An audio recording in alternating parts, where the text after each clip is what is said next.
Hear my thoughts on all the things that took place at Super Bowl LVIII over this week on JG9 News. New content dropping every single day on that channel. And now, on with our feature presentation. You can't fool me again, FanDuel. You can't freaking fool me again. That kick was absolutely fake, and you know it. Yep, you remember this spot, right? FanDuel decided they were going to do it again.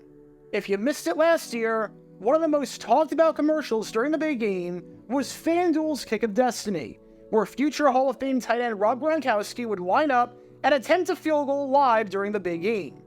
You could bet on whether he was going to make the kick or miss the kick, and if you guessed the correct outcome, you won money, winning a share of $10 million. The first year that this ad ran, which was at Super Bowl LVII last year, the kick was fake. I mean, the evidence is overwhelming that it was, based on the wind and the production quality and everything along those lines. I talked about that when it happened last year, so if you want to learn more about that, you can do so by clicking the card in the upper right corner. And FanDuel decided that they were going to run it back, bringing Gronk back for a shot at redemption in Kick of Destiny 2. Same stakes as last time, same situation as last time, same everything as last time.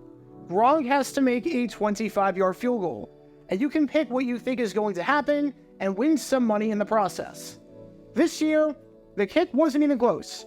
Gronk either completely shanked it or was auditioning for his role as a Buffalo Bills kicker. But either way, the kick sailed wide right, and Gronk was, once again, a loser.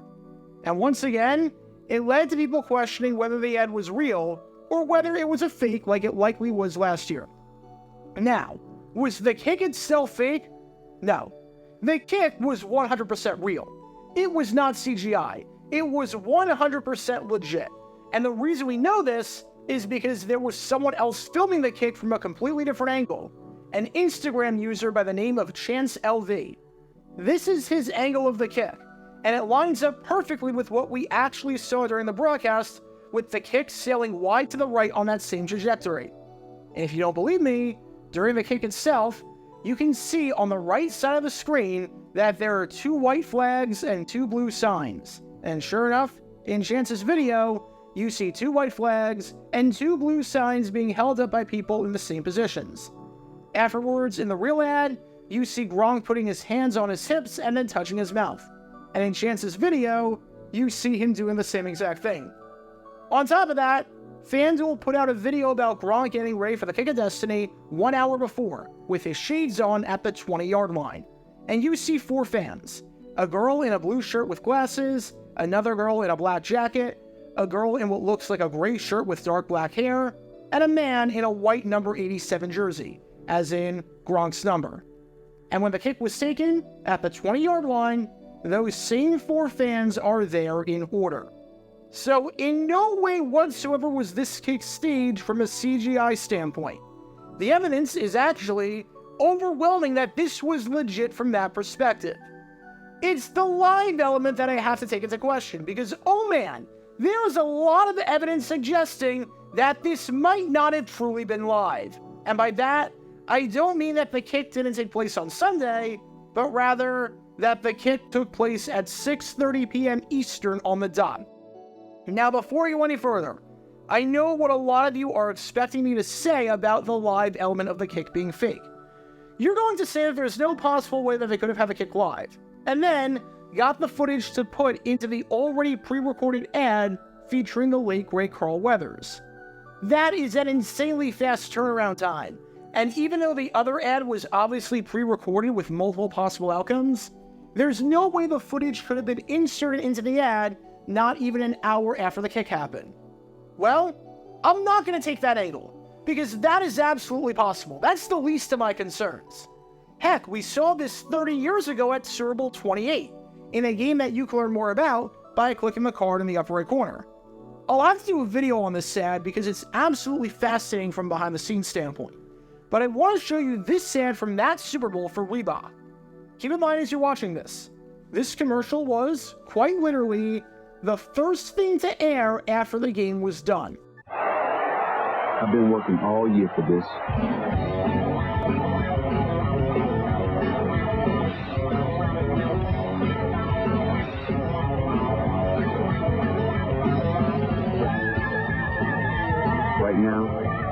can't tell you how good it feels to be in my shoes.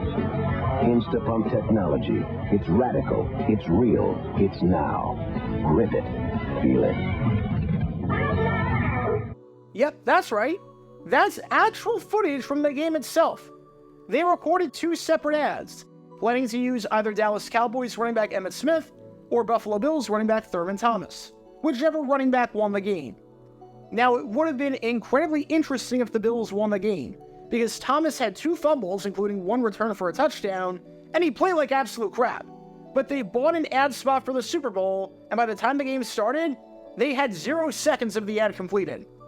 So the technology existed to do this in 1994, 30 years ago, in a time where transporting footage and editing and whatnot was significantly harder than it is today. So the fact that FanDuel had the ad ready to go with the footage of the kick isn't why I'm saying that this was fake, because that would be a lazy and, quite frankly, incorrect take. In all honesty, that was the most impressive part of the ad. But let's break down just some of the evidence weighing in favor of the fact that this kick was probably not 100% live. Number 1 of the many pieces of evidence. Look at what Kay Adams is wearing for this. She's wearing what looks like a blue turtleneck and a traditional black sports coat. After the kick was done, she went to Allegiant Stadium, where she had a seat at the game waiting for her, and she sat with Shams, the prominent NBA reporter. Both of them work in some capacity for FanDuel, so presumably, FanDuel had a box at the game. And she even tweeted about this, thanking FanDuel for letting her be a part of the Super Bowl. You can see the 2 of them together right now. And wait a second, time out. That's not at all what she wore for the Kick of Destiny. Like, not even in the slightest bit. There's no blue anywhere in that. She went from a blue turtleneck to a black turtleneck? She was wearing a sports coat before, and now she's in a black leather jacket? She was wearing no fur before, and now she's wearing fur? So she changed from one outfit to the other, even though both outfits provided the same layer of protection, the same comfort, and she had a change of clothes for her in the box at the Super Bowl? Something's not adding up. Now look, I'm obviously not saying that just by changing outfits that the kick was fake. Believe me, that's not the only piece of evidence here. You can change outfits when you go from one place to another. But usually when people change outfits, they do it because they're switching environments. You don't have a jacket on when it's sunny, and then you put one on when it's rainy. You dress up for a Zoom meeting, and then, when the meeting is done, you change into more casual attire. If it was changing shirts, okay, that's one thing.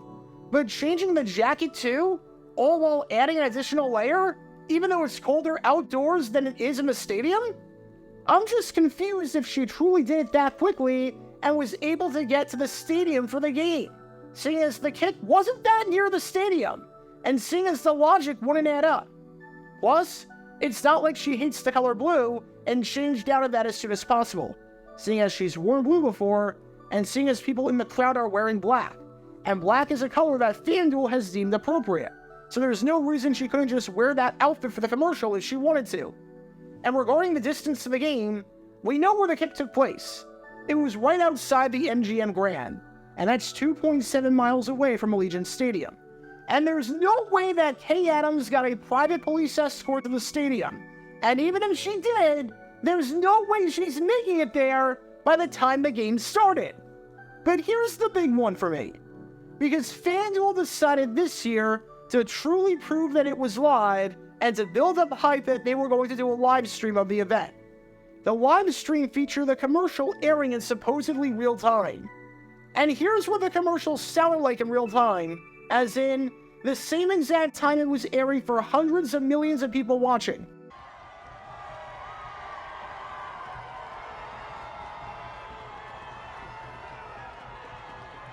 Wait a second, there's no audio. You can't hear Kay Adams. But in the actual ad that aired for millions of people, you could hear her. Listen. Let's do this. I'm Kay Adams, and this is the FanDuel Kick of Destiny 2 live in Las Vegas. How does that make any sense? It's the same ad airing at supposedly the same exact time, but one of the things had no audio, and the other one did. If I upload a video to YouTube and upload a video to Rumble or something along those lines, and the videos are the exact same file, and they get posted at the same time, and I use the same exact upload settings, and in one of them, you can hear everything crystal clear, and in the other one, there's no background music, that wouldn't make any sense. That shouldn't be possible. But that's what happened here for some bizarre reason. Oh, it also didn't help that they showed a grand total of 1 practice kick during the stream, but the practice kick they showed, he made it. And it was done like the real ad, with the same time for the ad at slightly under 30 seconds and everything. That doesn't look the slightest bit suspicious at all. And they didn't even show practice kick on the bottom during this. So if you tuned into the stream and didn't think anything of it, you thought that this was completely real. It's just so convenient that they had exactly 1 make with full production quality and 1 miss with full production quality, and they picked and chose which one they wanted to air quote-unquote live and which one they wanted to fake. Because there's no intrigue if he makes the kick for real, because the running question every year is, can Gronk make the kick or not? So he has to keep missing it to increase the mystique. It's the same trope used in every TV show you can think of, and the whole will they won't they thing. Because once the will they happens, there's nowhere else to go. Look, all I'm saying is that in Friends, you get off the plane, where do you go for the next season? Now you might be saying, wait a second, you can't pre-tape a live stream on YouTube. That's impossible, that debunks your entire theory. And to that I say, it's been done before. And I know this not because I've done it, but because there was a quite infamous criminal case involving this. Back in December 2022, a Northern Ireland man by the name of Stephen McCullough did a live stream where he recorded himself playing Grand Theft Auto, while saying that he was having some computer troubles, so he wouldn't be able to interact with the chat. While he was supposedly live streaming, he murdered a pregnant woman named Natalie McNally, stabbing her multiple times. When questioned by the police, McCullough said that he couldn't have possibly done it, since he was live streaming at the same exact time. But that's when the police watched the live stream and realized that it wasn't actually live. Really, unless you're interacting with the chat, or you're reacting to something that's actually taking place, there's no way to tell if a live stream is actually live. And seeing as, obviously, FanDuel didn't interact with the chat or have a pregame host answering questions from commenters, just because it's live doesn't mean it's actually live. So what do I think happened? Based on everything I could gather, here's what went down. The kick itself was 100% real. There's no doubt about that. There was nothing fake or computer generated about it. That actually happened. Gronk missed the kick. However, the kick did not take place at 6:30 p.m. Eastern. It took place well before that on that day, maybe even 2 hours before, which gave Kay Adams enough time to get to Allegiant Stadium for the game and time to go back and change without having to do it in a random trailer or a stadium bathroom and bring a change of clothes to the game. It also took place before then so that they could do some post-production work and get the audio working properly, so that they didn't blow $7 million on an ad where you couldn't hear Kay Adams speak. If what I'm saying is not making even the slightest lick of sense, let me know. But based on everything, there is no way this kick was 100% live. There's just no way. Unless Kay Adams has the superpowers of quick change and teleportation, and unless audio files work differently on YouTube than they do elsewhere, then the kick of destiny had to be a complete sham. Maybe not as much of a sham as last year, seeing as this one took place on the actual day of the game, but still a sham nonetheless. As a side note, FanDuel needs to have an exit strategy ready for this promotion. Rob Gronkowski is eligible for the Pro Football Hall of Fame in 2027. And I know that only Tony Gonzalez has gotten in on the first ballot with tight ends, and tight ends usually don't get in on the first ballot. Antonio Gates was not a first ballot guy for some bizarre reason, but come on. Rob Gronkowski is getting in on the first ballot in 2027. They introduced the Hall of Famers on the field during the pregame show for the Super Bowl. So there is no way they can run this ad in 2027 and claim it to be live because he would be in 2 places at the same time. It would be even less believable than it already is, and trust me, it's not very believable right now. They need to have an exit plan, although judging by the scathing reception this ad has gotten, it's got 2 years max left. I don't know if it's going to get 2 more years, because this ad has not been well received in the slightest bit. Even the Bun Bowl ran out of steam after a while. It ran its course, and that was well received at the start. This is a completely different beast. This is a much different animal we're talking about here. Rob Gronkowski is great at a lot of things. He's great at football. He's great at comedy. He's great at convincing me that I'll never be able to get USAA insurance unless I've served or I have a family member that served. But kicking a field goal is very clearly not his forte.